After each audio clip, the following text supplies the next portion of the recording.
এইখন অনুষ্ঠানৰ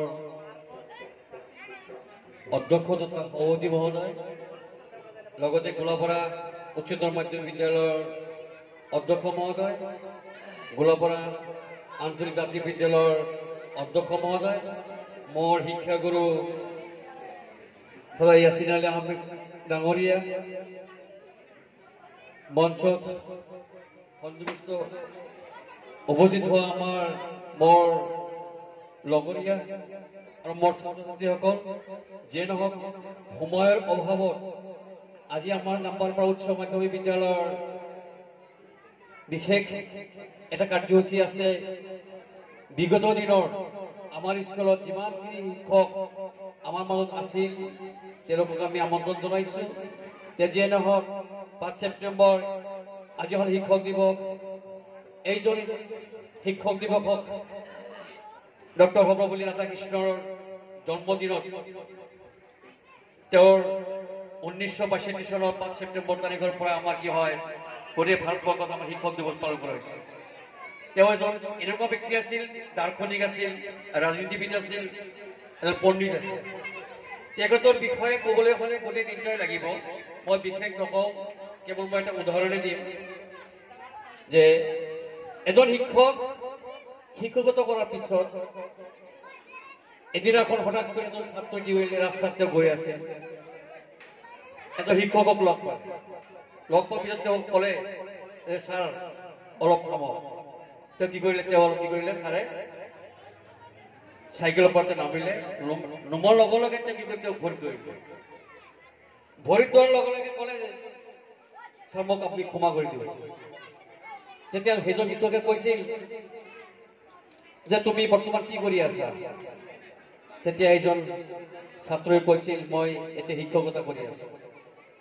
ছাৰ আপোনাৰ মনত নাই মই যে এখন ঘড়ী চুৰি কৰিছিলো ক্লাছত, আপুনি যে ঘড়ীখন ওলাই দিছিল, আপোনাৰ সেইটো কথা মনত আছে নে নাই? তেতিয়া কৈছিল হয়। চাওক ছাৰ, আপুনি চিন্তা কৰি চাওক, যিটো পদ্ধতিৰে আপুনি মোৰ সেই ঘড়ীটো ওলাই দিছিল, মই সঁচাকৈয়ে এইটো মই জীৱনত পাহৰিব পৰা নাই। কাৰণ সেই ঘড়ীটো আপুনি এনেকুৱাকৈ ওলাই দিছিল যে সকলো ছাত্ৰ ছাত্ৰী চকু বন্ধ কৰিবলৈ কৈছিল, বৰঞ্চ আপুনিও চকু বন্ধ কৰিছিল। সেই ঘড়ীখন আপুনি ওলাই দিছিল। গতিকে সেইজন শিক্ষকতা বা সেইজন চোৰ যদি আজি সেইজন ছাত্ৰক যদি আজি চোৰ বুলি সাব্যস্ত কৰিলেহেঁতেন, তেওঁৰ জীৱনটো কি হ'লহেঁতেন, তেওঁ শিক্ষকৰ পৰা তেওঁ বঞ্চিত হ'লেহেঁতেন। গতিকে তেওঁ সেইখন কথা উপলব্ধি কৰি সেইজন ছাত্ৰই তেওঁ কৈছিল যে ছাৰ মই জীৱনত পাৰিলে মই যিমানখিনি মই পাৰোঁ মোৰ তৰফৰ পৰা ছাত্ৰ ছাত্ৰীসকলক মই ডক্টৰ ইঞ্জিনিয়াৰ বনাম। আৰু সেই উদ্দেশ্যলৈ তেওঁ তেওঁৰ জীৱনটো কি কৰিছিল, এই ছাত্ৰ ছাত্ৰীৰ লগত কি কৰিছিল, পাৰ কৰিছিল। আমাৰ ছাত্ৰ ছাত্ৰীসকলক মই এটাই অনুৰোধ কৰিম, এইখন বিদ্যালয়ৰ এই গ্ৰীণভিলি একাডেমীৰ ছাত্ৰ ছাত্ৰীসকলক মই এটাই অনুৰোধ কৰিম, আমাৰ মাজত এজন ব্যক্তি যাৰ কথা আজি উচ্চাৰণ কৰি আছো, তেওঁ এজন এনেকুৱা ব্যক্তি আছিল, তেওঁ প্ৰথমে কি আছিল, উপৰাষ্ট্ৰপতি আছিল, ৰাষ্ট্ৰপতি হ'ল। তেওঁৰ কথা আমি ক'লে আমাৰ শেষ নহ'ব। যে নহওক আমাৰ ছাত্ৰ ছাত্ৰীসকলক মই কৈছো, বহুত আমাৰ ছাত্ৰ ছাত্ৰীসকলে কি যে ভাগনৰ কথা নহনে, মই দেখিছো আমাৰ যে নাম্বাৰ পৰা হাইস্কুলত মই দেখিছো নহনে, বহুত ল'ৰা ছোৱালী কি কৈছে অনাই বনাই ঘূৰি থাকে। কিন্তু আমি চিন্তা কৰিব লাগিব, তোমালোকক কোনে পাৱাৰ দি আছে? আমাৰ শিক্ষকসকলে দি আছে। গতিকে আমাৰ ছাত্ৰীসকলক মই এটা অনুৰোধ কম, আজি তোমালোকে এটা কলম মোক দিছা, হয়নে? তোমালোকে আজি মোক এটা কলম দিছা না নাই?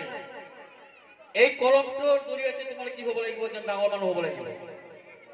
আজি যেনেকৈ আমাৰ ঠিক আছে, চৰকাৰে কি কৰি আছে, বন্দুকৰ লাইচেন্স দি আছে, AK-47 লাইচেন্স দি আছে, হয় নে নাই?